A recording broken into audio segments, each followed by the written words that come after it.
Who's responsible for this? Who's responsible for my life is a common question of a person who's stuck in the victim mentality, and then blaming and then complaining about your life on a regular basis.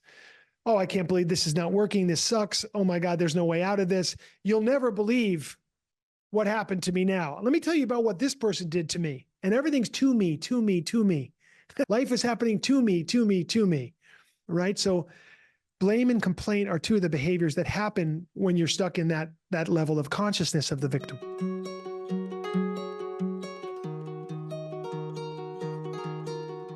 Hi, Sam. So my inquiry is, little context is that growing up, I was very sick. Asthma, food allergies, eczema, choking on my food a lot. And what I learned from that is that there's a payoff to struggle, sympathy, victimhood, compassion, accolades even. A lot of that happens when you're struggling. There's a little more love, quote unquote, love in the air, attention. And so coming out of my addictive period of 20 years and the past 11 being free of that, I have recognized that beyond the tangible alcohol, money, sex, shopping, gambling, there's an addiction to struggle that lived within me. And I would love to hear what you have to say about breaking free from that addiction to struggle. So when the drugs and the alcohol get removed, I've experienced that at 3 years sober, I dropped a grenade into my life and depression set in because of some decisions that I made. Again, in 2019, when I was 6 or 7 years sober, same thing. Things were going well, no struggle. And it was so awkward to my nervous system that I created struggle because it was a familiar, predictable path for me. So I would, just love to hear what you have to say about the addiction to the struggle that is the kind of the grander view of it than the actual tangible addictions. Yes, I love this inquiry so much, Sam. The addiction to the struggle and the payoff that comes from victimhood, such a powerful inquiry and such an insightful inquiry.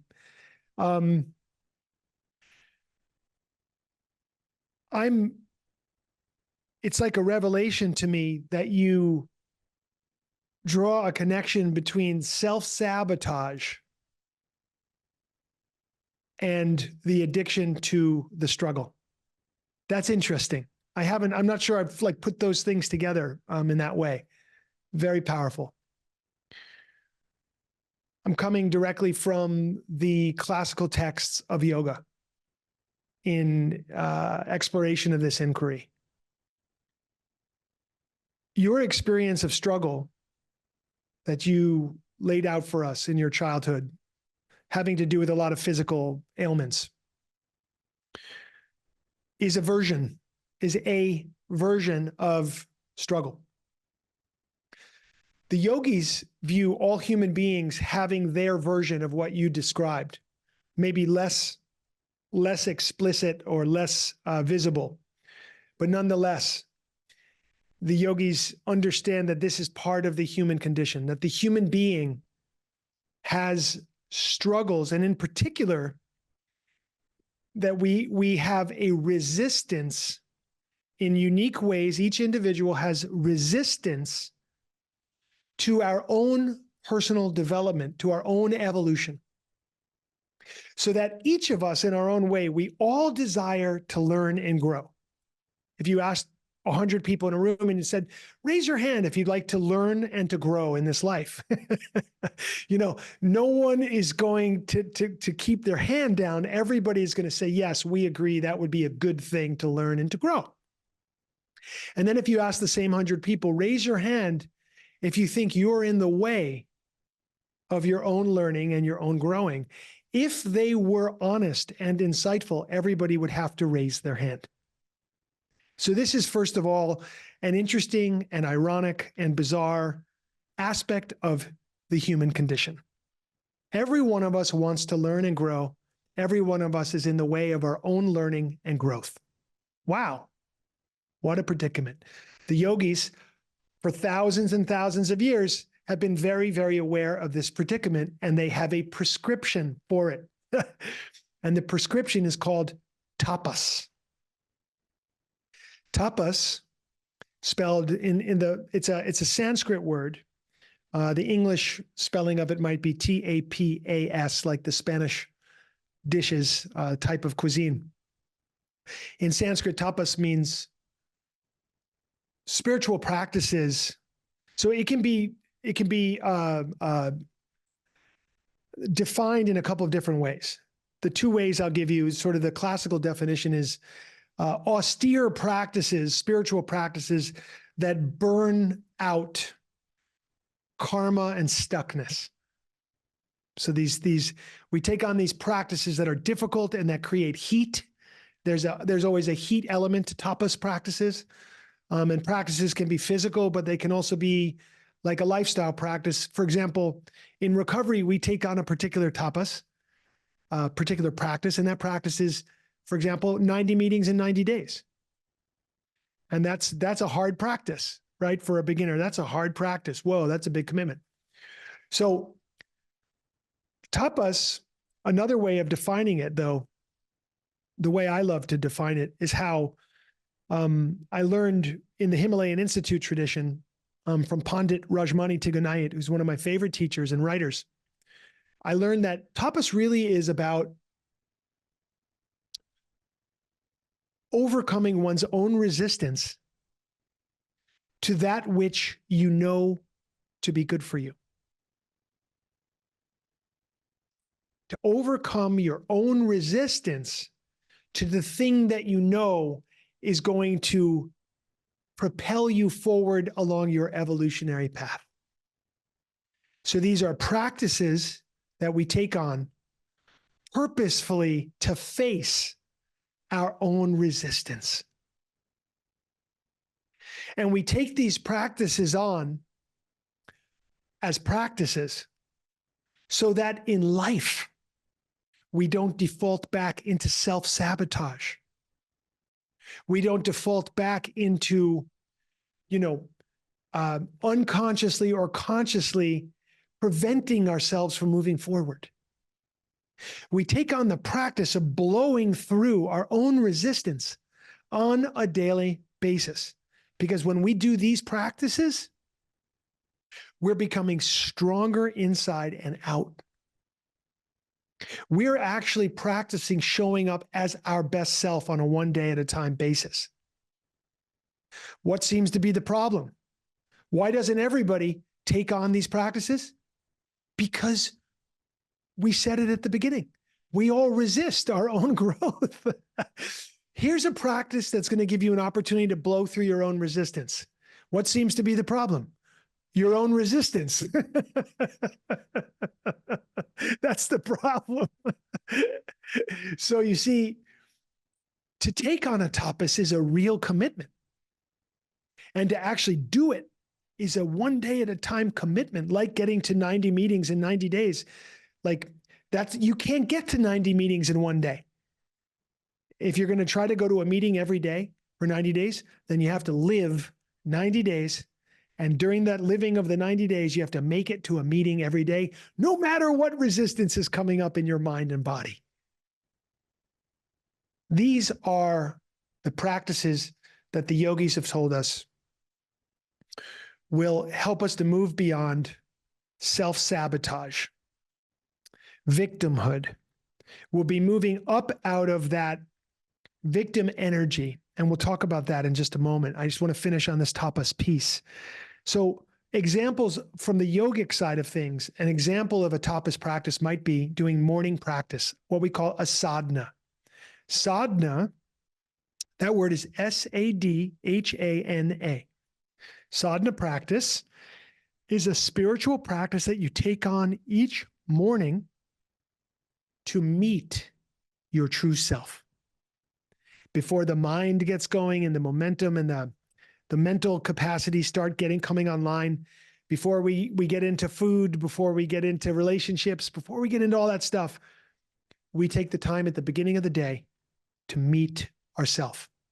And we do that in a variety of different ways. On the path of yoga, that might include some yoga postures and breath, might include some meditation. We might chant, combination of things. Other people might have a sadhana practice that includes journaling, singing and dancing, walking in nature. But in every case, the sadhana practice becomes sadhana because it's really about meeting your true self. It's really about coming home to your heart. Okay, so that's an example of something we do on the yoga side of things. On the recovery side of things, 90 meetings in 90 days. What's another tapas? How about doing the 12 steps? What a powerful tapas to take on. A practice that helps you to move through your own resistance, makes you stronger at every level. Do people who are going through the 12 steps experience resistance as they go through? You bet they do, in the biggest way. And that's exactly the point. I'm doing this so that I will face the parts of myself that might get in the way of me being all that I can be. Wow. An incredible thing. So this is the yogic concept of tapas, amazingly powerful as we consider this inquiry of moving beyond victimhood to masterhood, of moving from, getting fed by the attention and the payoff of sympathy because of our weakened condition, stepping into the power, the empowerment, and the self-love of being in the strongest shape we can be internally and externally. Essentially, we are falling in love with ourself, not in the arrogant meaning, but in the sense of truly being in a relationship of love in our core. When we're in that relationship of love with ourself, we no longer need to experience approval or accolades or any of that stuff from other people. We just get to be with people, and we get to be in the spirit and in the feeling of love. Beautiful thing. This is where we're heading when we get beyond victimhood. So let's speak about that quickly. The victim energy carries with it a sense that there are circumstances externally beyond our control that are playing out in such a way that we feel at the mercy of them. We don't feel empowered to do anything about those things. It's more that we feel at the mercy of external circumstances, and we feel that we're a victim. I am not speaking about a victim such as a child who is preyed upon and who has no way to defend themselves.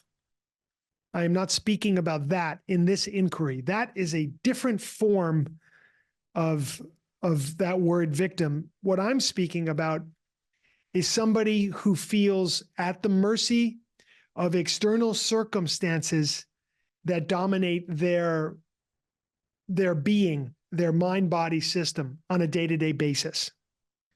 Ironically, very interestingly, someone who has experienced trauma as a child might find themselves in a victim energy later on when they're an adult.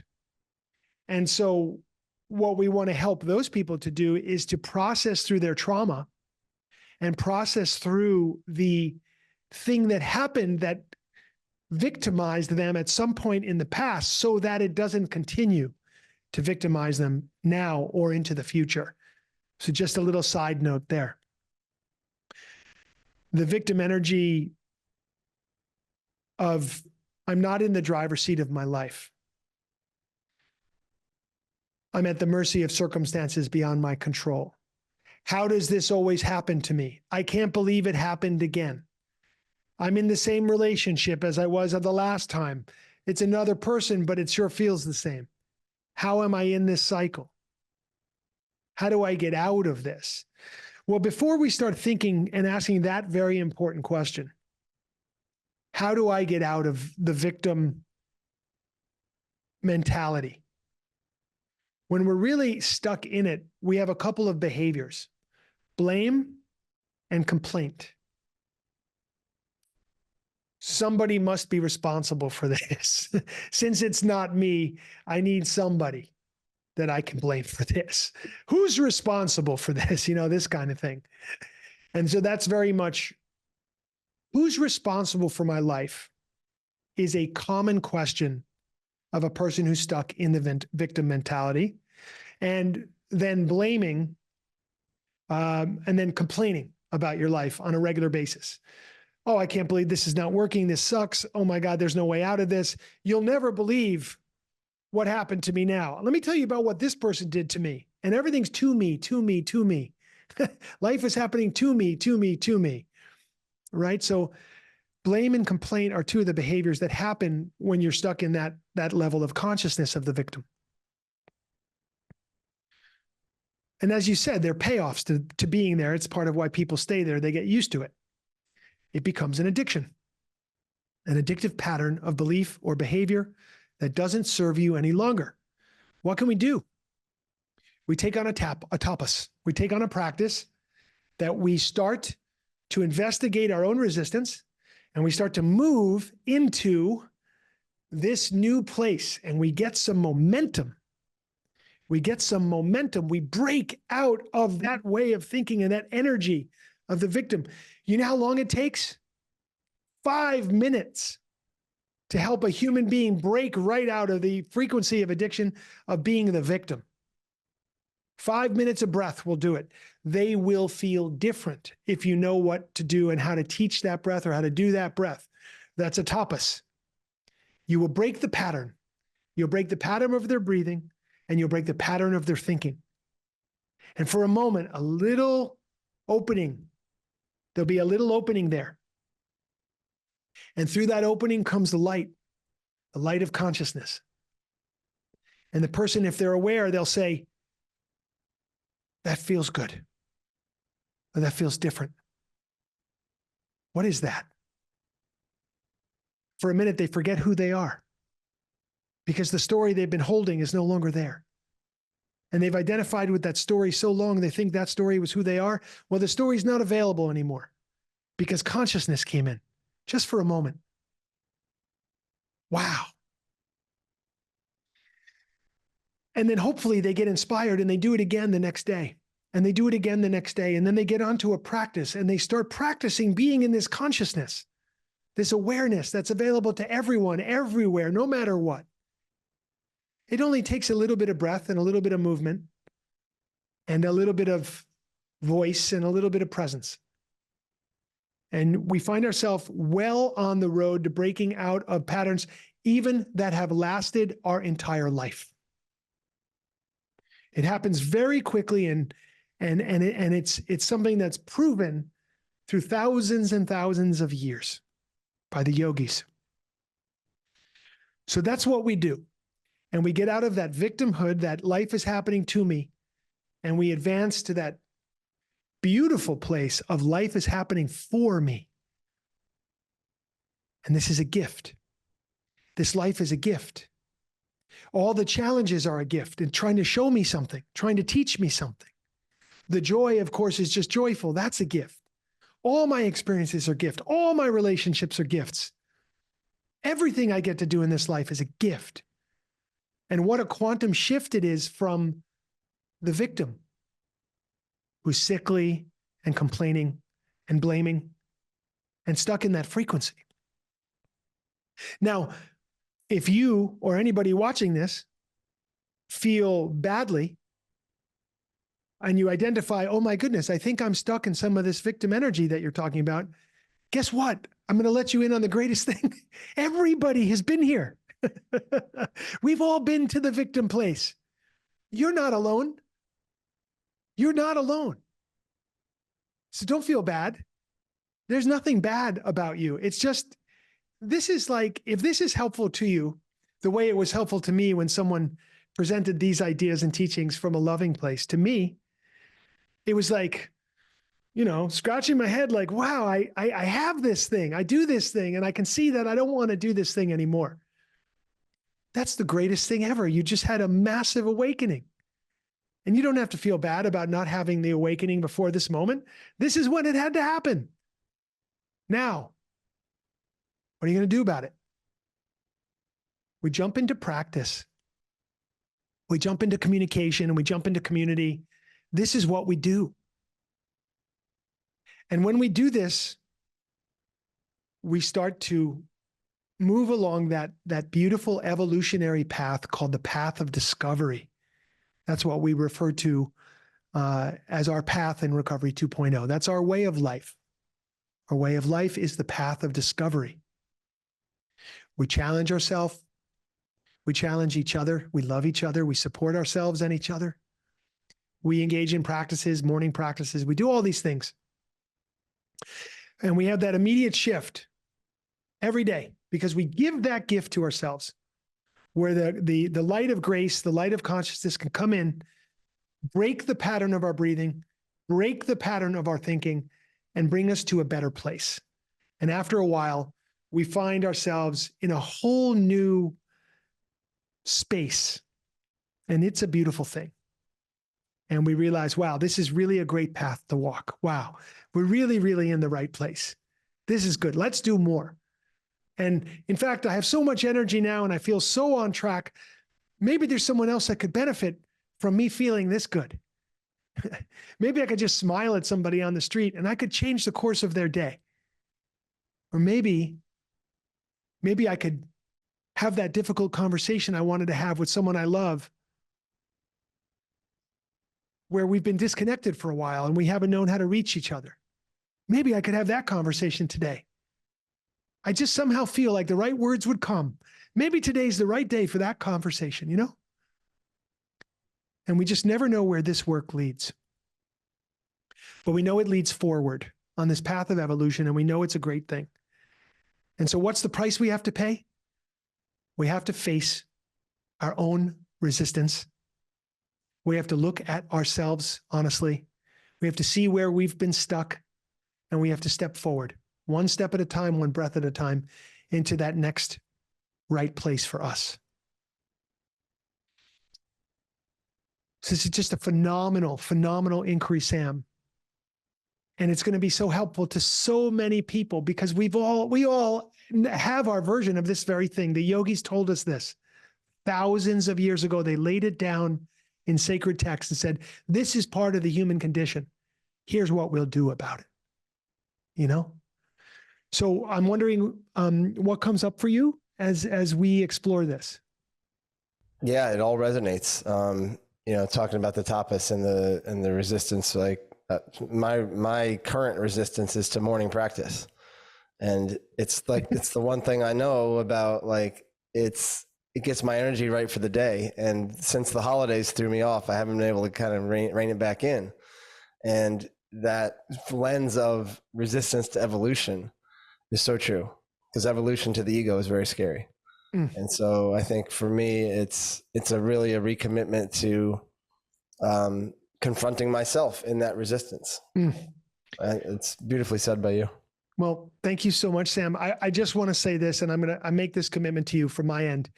Number one, if you're not aware, we have so many sadhana practices that you can access in our membership if you're not already a member. I have a feeling you may be, but if not, we're all doing it. There's practices there. It's super easy to access. Click play, open your computer, and practice with me any given day. So there's that. There's also a series that we created last year in January 2020, whatever it was, 2023 or whatever, called Wake Up and Thrive. So please, if you want to get into this, please look at the program Wake Up and Thrive. You can just Google it and you'll find it. So there's that. For me personally, I have struggled with sadhana at times as well. It has never let me down when I've done it. I'd like to commit that tomorrow morning, I know tomorrow morning I'm going to do a sadhana practice where I am. I'm going to be in Yosemite National Park. And I'm going to go out and I'm going to do, I'll do an 11-minute breath practice. 11 minutes. I'm going to tell you what I'm going to do. Okay. I'm going to sit up tall and I'm going to sit on the earth with a little pad beneath me. I'm going to just sit up tall. I'm going to close my eyes and I'm going to focus on my inhale and my exhale. And as I inhale, I'm going to Imagine the inhale going from the base of my spine all the way up to the crown of my head. I'm going to hold the inhale there by holding my breath for about 3 to 5 seconds. Then very gently, I'm going to exhale. I'm going to imagine the exhale going down to the base of my spine. And then up through the spine to the crown of my head on the inhale. And then back down through the spine to the base of my spine on the exhale. I'm going to do it for 10 minutes. Would you do it with me? Could you commit to 11 minutes tomorrow morning, wherever you are? Set a timer and just say, okay, I'm going to do these 11 minutes. And that will be your sadhana practice. Can I get a witness? Will you do it? Yes? I want everyone to hear you say yes. Yeah, yes, I commit to doing 11 minutes of the sadhana practice, breath, kundalini up and down the spine. Okay. I commit to it too. I'm going to do it tomorrow morning. I may even film it and send it to you. Yeah. All right. So Sam and I, we're on day 1 tomorrow of 11 minutes of breath up and down the spine. And anyone listening to this or watching this, give it a try. It's an incredible tapas to take on. It's a beautiful thing. And you sit for a few minutes afterwards and you really will be in a different space. You will see. You will see. It's powerful.